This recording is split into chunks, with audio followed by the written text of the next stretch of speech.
Hi, everybody. It's Jesse Ziegler from Cycle News. That's Ryan Nitzen over there. We just wrapped up our 2023 250 four-stroke motocross shootout. Even all of the Austrian brothers are coming to this class, and they're all drastically different. There's no more talk about a KTM and Husqvarna the same bike. That's gone, and certainly the gas is not either. So, like, every bike's different. So on to second place is the KTM 250 SXF. This is the second of the all-new changed bikes. The Husqvarna and the KTM all new.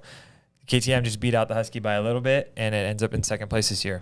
Yeah, I think KTM came ahead of Kawasaki and clearly beat the Husqvarna for a couple reasons. One is the motor's aggressiveness. It has a little bit more pro-level aggression and pro-level handling character than the Husqvarna does. Husqvarna, as we said, seems a little lower and a little more pedestrian.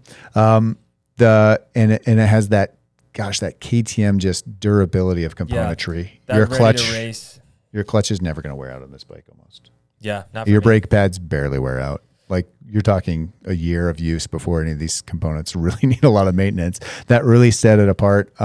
Our bigger, faster riders could really push this bike to the limit and really get it to respond. And that's kind of what I was hinting with that earlier with the Husqvarna is it was easier for the shorter guys to ride the KTM than it was for the taller guys to ride the Husqvarna. And that's really what made the difference here with the overall scores. The other thing, too, is the suspension on the KTM is getting a lot better. The WP suspension components, like a couple of our guys hadn't ridden an air fork in 4 years or so. If you haven't ridden an air fork in the last 2 years and you jump on one of these bikes, you assume it is not an air fork. Yeah, we had to remind one of our riders, like, no, this is the air fork. And he was like, he couldn't believe it. Yeah. The only time you notice this is an air fork is when you roll up and start your ride and you're like, oh, I should check my pressure. Yeah. Now it's an air fork. Yep. And then also when you have a big slap down off a flat landing, you can still feel it. It almost feels like the fork binds up and then it frees up again. Yep. But man, small bump issues, they're almost gone. I think that is the only reason that it would have finished second place is because the suspension package on the winner's bike is just, it's so hard to beat. But the new KTM forks and the WP forks keep getting better and better. It's got the fingerless adjusters on the front, so you don't have to roll back to the truck and do 2 or 3 clicks out. You can just do them right there on the fly. Use your hands to make adjustments. For compression, I think for rebound, you're still underneath.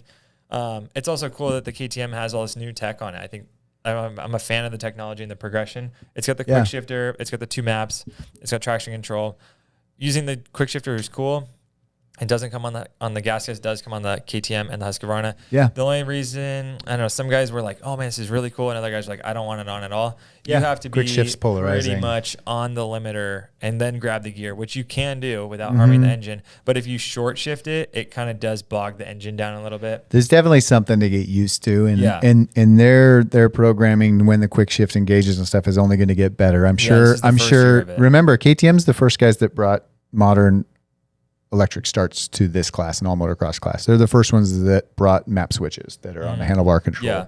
Yeah. They did all of that when other bikes were only kickstart. Yeah. So when quick shift is introduced, it's going to get better. Yeah. And it's going to be something that in, maybe 5, maybe 8 years from now, everybody's going to have some sort of a shift assist technology that drives the bike and traction control as well. It's one of the only bikes that has a real traction control. Yeah, and it's really cool to ride that late in the day, or if you're somebody where it rains a lot and you want the traction, like it's a cool option to have. It's definitely not something you need all the time, but it is interesting and it's a tool that you can use. I will say though, like doing practice starts at Glen Helen, it's one of the longest straightaways that we have here. Yeah, and for quick shift there, I would love to use that in a real gate drop. For the other, like around the track and stuff, I'm not a huge fan of it, but that one situation would be really cool. It's just showing potential to be a tool that people can use. So kudos to KTM. The new generation is performing really well. Be sure, guys, check out. We're gonna have a whole write-up in Cycle News Magazine, a weekly magazine. You're gonna find that at cyclenews.com. All of our social channels, Cycle News. Follow us on YouTube, everything like that. Yeah, just keep watching cool motorcycle stuff. I don't care where you watch it. We do care. CycleNews.com. Thanks, guys. We'll catch you next time. Later.